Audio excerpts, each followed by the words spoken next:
Hello, everybody. My name is Ray. Welcome to the Evangelical Dark Web. Today, we'll be talking about big tech censorship and one company's solution to one of the biggest problems that no one is really talking about when it comes to big tech censorship. So, Andrew Torba is the CEO of Gab, and he's definitely been the poster child for experiencing big tech censorship on a corporate level. And he was the OG at being deplatformed, with Gab in 2018. I want to say maybe it was 2018. I'm pretty sure was the year that a lot of his deplatforming began. So he has since built his own infrastructure, but that's not where it all ends. Not being able to get on the App Store is hardly on the list of his concerns. The biggest problem that conservatives, Christians are going to face in the future is payment processing. That's the issue. And Andrew Torba announced via Gab that he has built a Christian alternative to PayPal and Stripe. These are two very leftist companies, PayPal and Stripe, that have participated in censorship very recently, certainly in 2021, but these are companies that will deplatform Christians and conservatives. So Andrew Torba has actually done the useful thing and built an alternative payment processor. Now that is what we need to be doing. That's what we need to be doing. And it's just so painful. It's so painful how all of these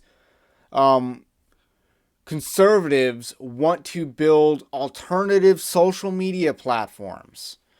They're so focused on building another Twitter, another Facebook, another YouTube even.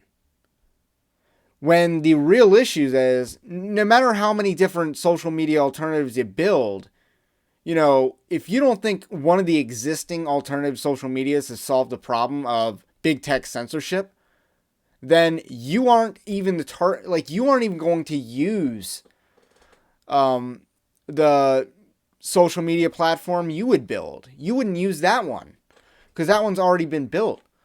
We already have Gab. We already have MeWe, which is pretty decent, I suppose. And how many more alternative social networks do we need?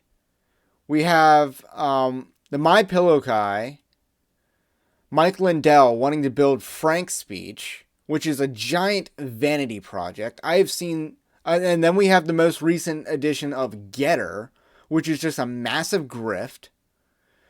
And then Donald Trump wants to come out with his own social media. This is insane and useless.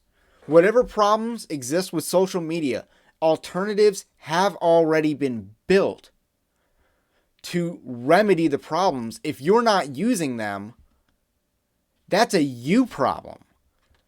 And you are not helping us to build an economy that's insulated from big tech censorship. And one of the points I always want to drive home when it comes to the issue of big tech censorship is they're not acting alone. They're not acting on their own accord. This is government censorship. Look at the issue of vaccine passports. This should make it abundantly clear that when the government will have private businesses enact the policy it wants enact.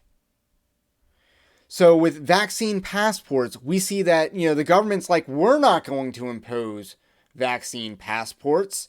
We're just going to have big tech and big corporations do that for us. Why do we need to take the political hit for it? And that is what they're doing. That is something that we call fascism. There's a fancy word for the in-bed incestuous relationship between corporations and government. When these corporations are so in bed with government that there is no telling where one of them starts and the other begins, because they're basically the same entity, Sure, they may be privately owned, but they are publicly controlled companies. That's fascism. And this fascism will come for all of us. One of the things I've been doing at evangelicaldarkweb.org, check that out, is I'm in the middle of an entire website moving and rebuild. My website will be moving from one host to another host. And one of the things that one of the biggest challenges that we've had, is that we anticipate future big tech censorship. Before we were at the mercy of WordPress, which, they do some censorship. They're not the worst offender. Stripe is an offender. That is one of the people I'm certainly at the mercy of. And then, when it comes to building your own website, you got to focus on an email list that won't censor you, like MailChimp will. You got to find an alternative to MailChimp that won't censor you. You got to find a domain registrar that won't cancel you. And, of course, a payment processor. And that is what Andrew Torba is building here. And he says he's built it, and that they're just waiting on the regulatory hoops, because obviously a payment processor is kind of a big deal.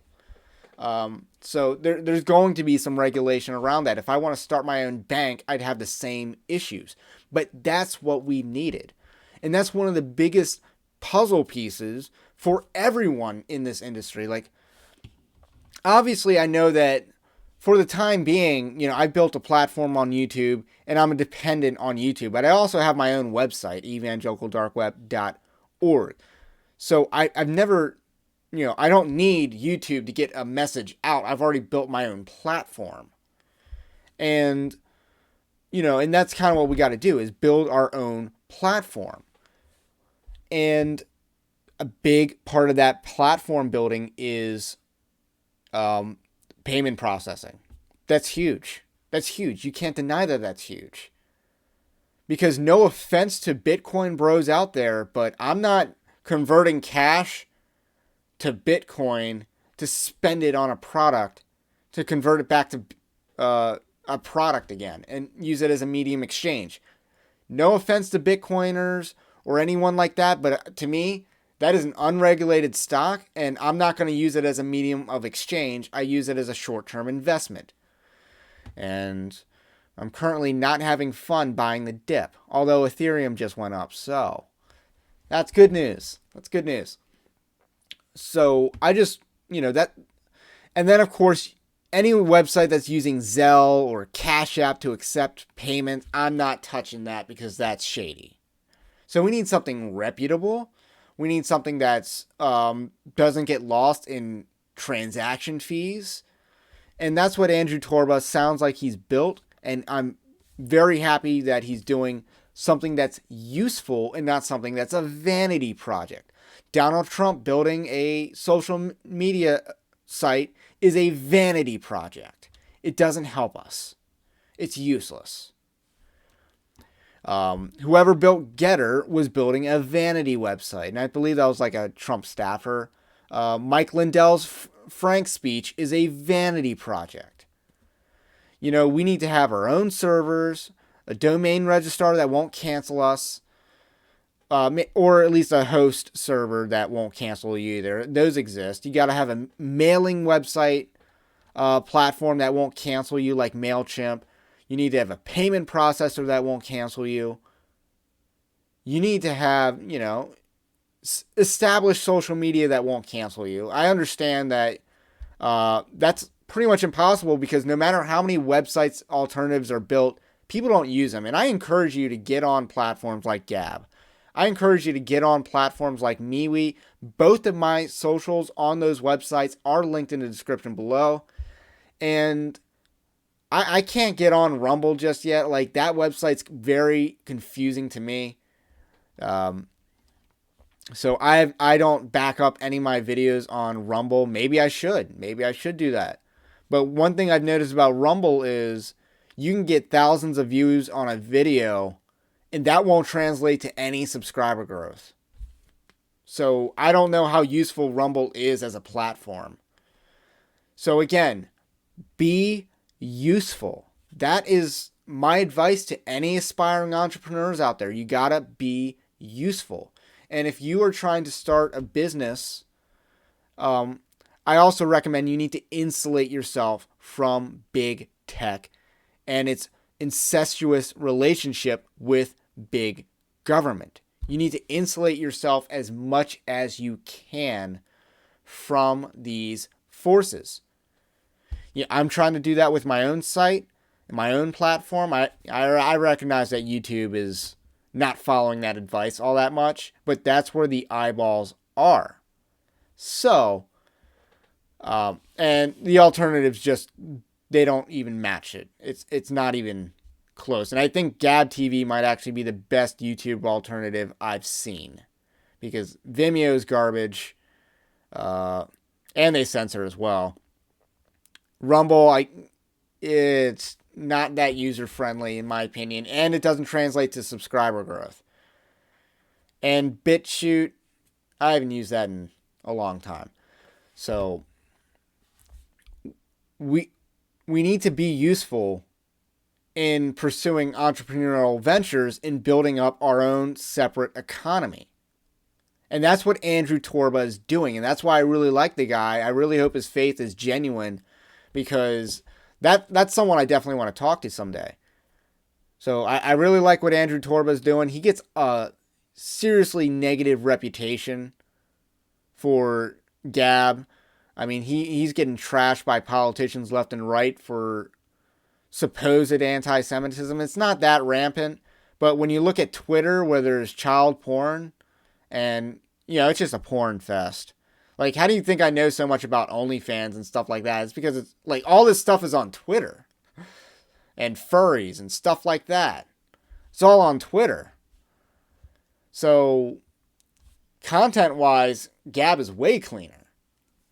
And Andrew Torba's built, in my opinion, a pretty decent platform. And I've tested my fair share of alternatives. Parler's definitely the worst. Just to throw them under the bus. So that's all I got to say about that for now. I think this is a great story, and it's some good news. And this new platform's not out yet. He thinks it'll happen by the end of the year or late fall, early winter. But it's really uplifting to hear some good news coming down the pike.